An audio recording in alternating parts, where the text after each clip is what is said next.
우리 수도원을 방문해 주신 모든 분들 환영합니다.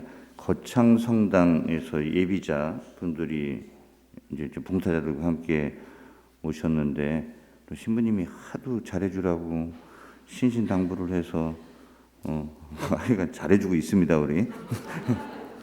그리고 이틀 전부터 또 우리 수도원에서 피정 중이신 우리 계룡대에서 오신 자매님들도 시간이 가면 갈수록 피정이 잘 되고 있는지 안 되는지 얼굴로 다 드러내는데 아주 잘 되고 있는 것 같아요. 근데 너무 잘 돼서 이제 흡수율이 엄청 좋아서 그런지 벌써 가셨나 했는데 벌써 거창 본당 신자 사이에 틈틈이 스며들어 계셔가지고 제가 잘 몰랐어요. 아, 여기 계시는구나 하고 이제 알아봅니다. 오늘은 전례력으로 보면은 이제 마지막 한 해의 마지막 주일입니다. 일주일 후에는 이제 대림 새해 이제 대림 일주를 시작하죠. 결국 한 해를 잘 마무리하고 수렴하는 오늘인데 이 시간 왕으로 오시는 그리스도 안에서 여러분들의 시간들 잘 성찰하고 잘 수렴하는 시간들 가지셨으면 좋겠습니다. 예수님께서 왕으로 오신다는 얘기는 완성자이시고 또 수렴자이시고 또 구원자라는 말씀이시죠.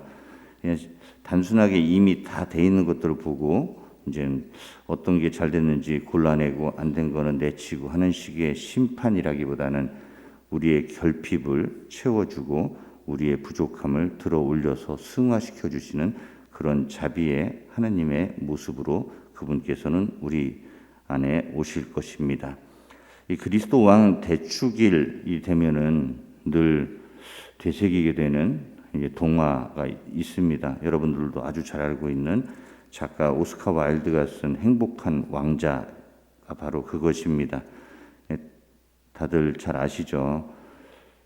행여 혹시 정말 모르시는 분이 있을까봐 이제 간단하게 이제 줄거리만 말씀드리겠습니다.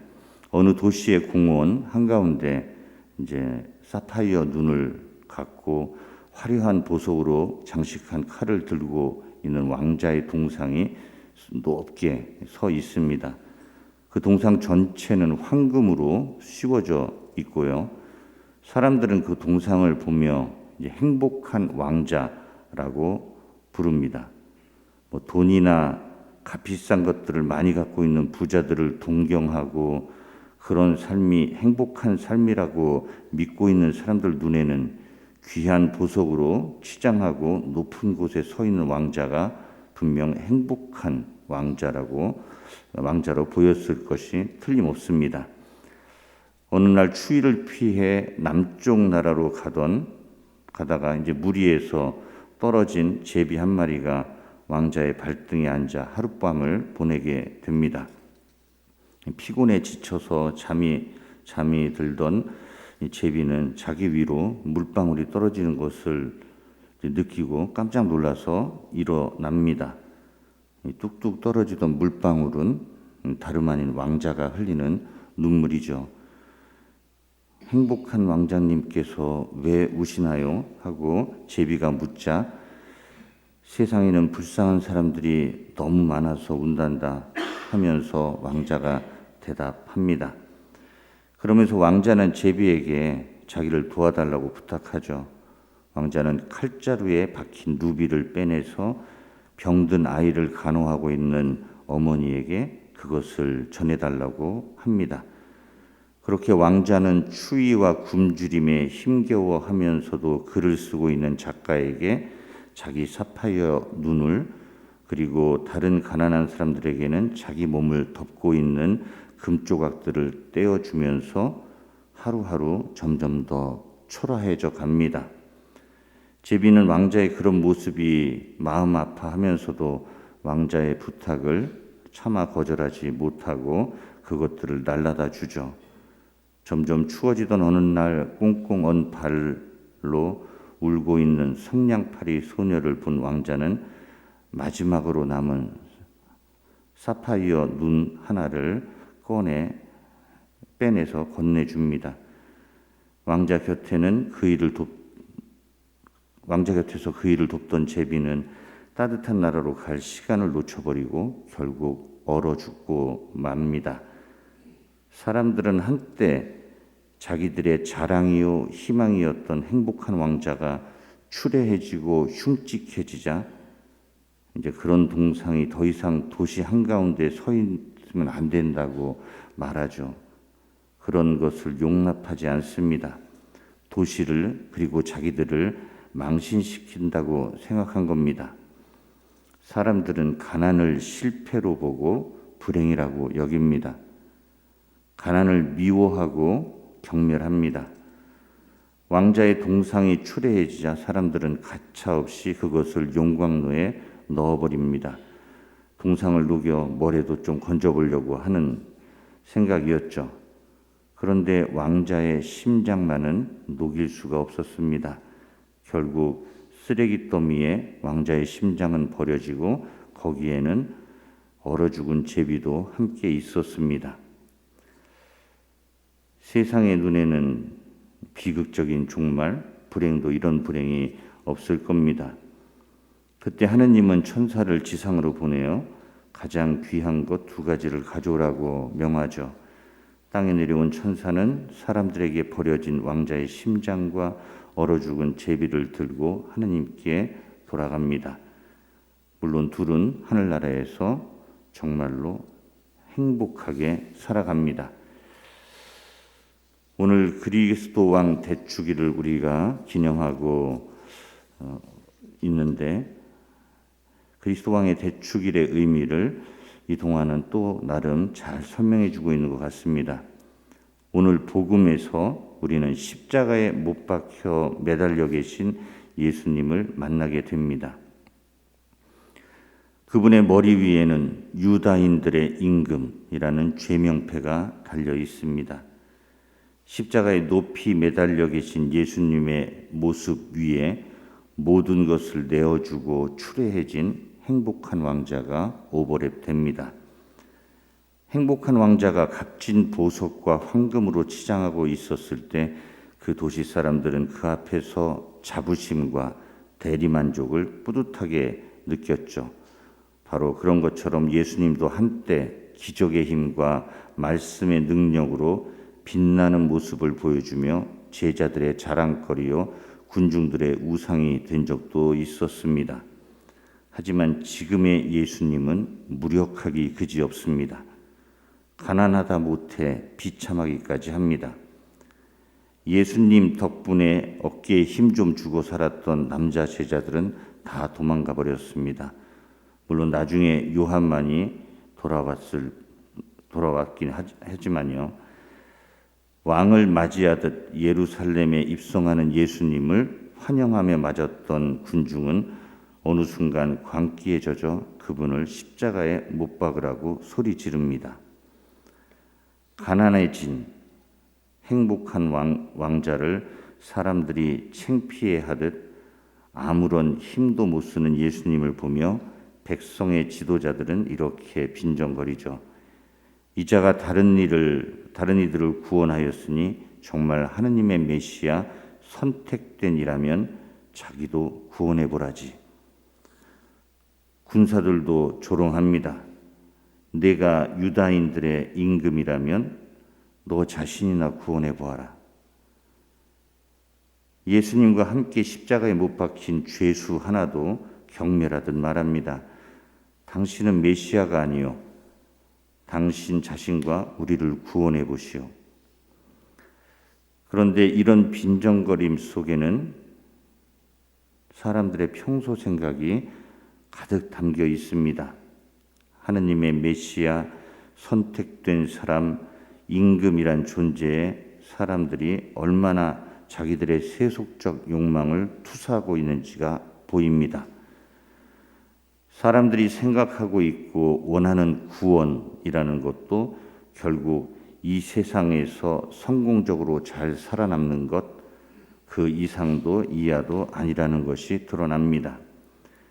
이런 시선으로 보면 하느님은 문제거리를 해결해주는 해결사, 애군을 막아주는 부적, 세상 안에서의 성공을 도모해주는 펀드 매니저, 그런 겁니다.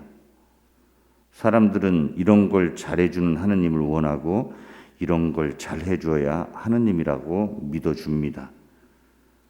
남들보다 더 많이 갖고 있어야 행복하다고 느끼고 있고 고통이나 문제거리들이 없어야 평화라고 알아듣고 있습니다. 조금이라도 힘든 일이 닥치거나 고통스러운 일이 생기면 자동적으로 그런 건 불행이라고 믿고 있죠. 그러니 그런 사람들 눈에는 십자가는 불행한 일이고 거기에 매달린 예수님은 실패한 인생의 전형으로만 보일 뿐입니다. 무력해지고 가난해지면 더 이상 행복한 왕자가 아니라 불행한 왕자, 저주받은 왕자라고 여기고 있습니다. 예수님 당대의 신앙인들뿐만 아니라 지금의 신앙인들도 이 수준에서 크게 벗어나지 않습니다. 하느님의 이름을 수도 없이 부르면서 하느님이 어떤 분이신지 전혀 모르고 있습니다. 신앙인이라고 하면서도 하느님보다 세상을 더 신앙하고 현세에서의 성공적 인생을 위해 하느님을 사용하려고 합니다. 하느님을 믿는다고 하면서도 여전히 현세만을 바라보고 있고 이 세상 저 너머를 전혀 희망하고 있지 않습니다. 그러면 십자가는 구원의 도구가 아니라 받아들이기 불편하고 껄끄러운 뭔가가 될 뿐입니다. 혹은 그저 힘센 부적 중에 하나로 전락할 뿐입니다. 이런 우리에게 사도 바오로는 이렇게 말합니다. 고린도 1서에 나오는 말씀이죠. 유다인들은 표징을 요구하고 그리스인들은 지혜를 찾습니다. 그러나 우리는 십자가에 못 박히신 그리스도를 선포합니다. 그리스도는 유다인들에게는 걸림돌이고 다른 민족들에게는 어리석음입니다. 그렇지만 유다인이든 그리스인이든 부르심을 받은 이들에게 그리스도는 하느님의 힘이시며 하느님의 지혜이십니다. 하느님의 어리석음이 사람보다 더 지혜롭고 하느님의 약함이 사람보다 더 강하기 때문입니다. 예수님은 십자가에 못 박히고 높이 매달리심으로써 비로소 왕 중의 왕이 되십니다. 십자가 사건이 다 끝나고 부활하시고 나서야 왕이 되시는 것이 아니라 바로 십자가 위에서 왕이 되시는 것입니다. 그분의 가시관은 왕관이고 그분의 찢기고 구멍난 상처들은 세상의 그 어떤 보석도 견줄 수 없는 찬란한 천상의 보석입니다. 십자가에서의 추레한 모습에서 신적 광휘가 번쩍입니다. 죽음으로써 죽음을 죽이고 완벽한 승리를 거둡니다. 예수님은 당신의 승리를 선포합니다. 이제 곧 순환과 죽음이 시작될 것이라고 알고 있던 그 최후의 만찬 자리에서 그리고 꽃길이 아니라 가시밭길이 시작되는 바로 그 지점에서 장엄하게 당신의 승리를 선포합니다. 그러나 너희가 나를 혼자 버려두고 저마다 제 갈 곳으로 흩어질 때가 온다. 아니 이미 왔다. 그러나 나는 혼자가 아니다. 아버지께서 나와 함께 계시다. 내가 너희에게 이 말을 하는 이유는 너희가 내 안에서 평화를 얻게 하려는 것이다. 너희는 세상에서 고난을 겪을 것이다. 그러나 용기를 내어라. 내가 세상을 이겼다. 고통, 고난의 유무가 행복과 불행을 결정하는 것이 아닙니다. 내가 참으로 의미 있는 존재구나 라는 것을 확인할 때 사람은 뿌듯해지고 행복해집니다. 겉모습이 비록 추레하다고 그것이 곧 실패나 비참함을 말하는 것이 아닙니다. 사람은 비굴한 자기 모습을 발견할 때 비참해집니다. 세상 눈에는 실패한 것처럼 보여도 사람이 끝까지 자기 존엄함을 지키고 존엄한 선택을 할 때 그 사람은 스스로에게 뿌듯하고 그때 그 사람에게서 빛이 납니다. 세상 것들을 많이 가져서 사람들의 인정을 많이 받아서가 아니라 하느님만으로 충분한 사람이 될 때 그 사람은 왕이 되는 것입니다. 현세의 삶이 정말로 찰나에 불과하다는 것을 깨닫고 찰나를 팔아 영원을 사는 사람이 세상을 이기고 참 행복을 얻을 것입니다.